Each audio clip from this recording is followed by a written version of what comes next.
आज भारत के वित्त मंत्री जी ने जो बजट पेश किया और मुझे लगता है कि भारत 2047 में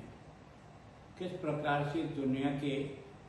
नंबर 1 के देशों में बने उसको पूरा ध्यान में रख कर के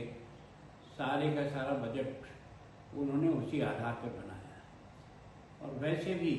बजट का जो आर्थिक मापदंड होते हैं, इकोनॉमिक पैरामीटर्स होते हैं, उन सारे पैरामीटर को ध्यान में रख कर और उनको आधार बनाकर जो बजट पेश किया गया है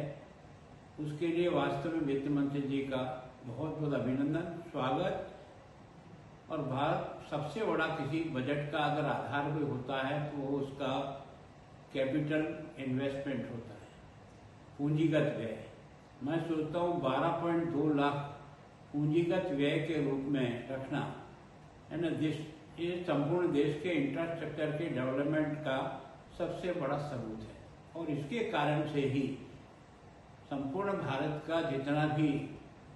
विकास के जो आयाम हैं उन सब विकास के आयाम को प्रमुखता दी है। पंजाब क्योंकि एक कृषि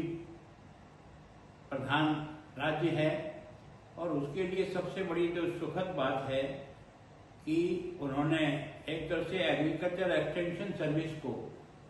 जिस प्रकार की प्राथमिकता दी है और उसके कारण से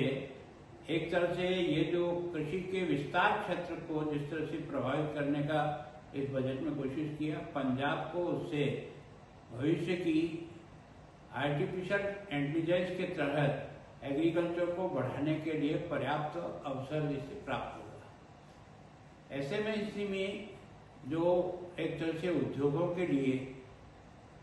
एमएसएमई की दृष्टि से जो पंजाब सबसे ज़्यादा छोटे उद्योगों का केंद्र है उसे इसका पूरा लाभ मिलेगा, उसके लिए भी उनका धन्यवाद। बजट में स्टार्टअप पॉलिसी को विकसित करने का लिए जो इस प्रकार का आर्थिक आधार रखा है, क्योंकि इस समय पंजाब स्टार्टअप की दृष्टि से भी देश के अगुआ राज्यों में से पंजाब है,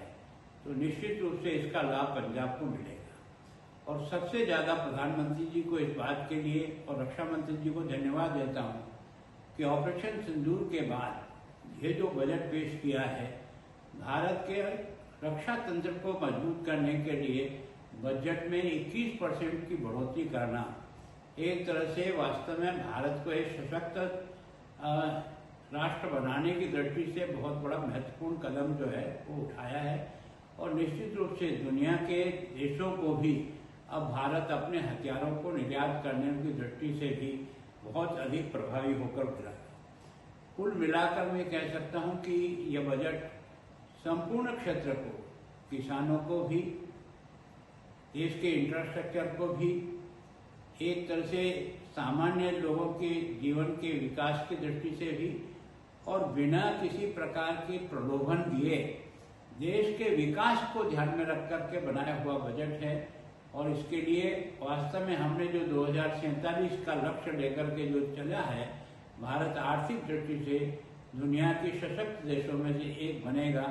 ये इस बजट में इंडिकेशन हो रहा है। उसके लिए मैं वित्त मंत्री जी को और भारत के आदरणीय प्रधानमंत्री जी को अपनी ओर से इस बजट के लिए बहुत बहुत बधाई और धन्यवाद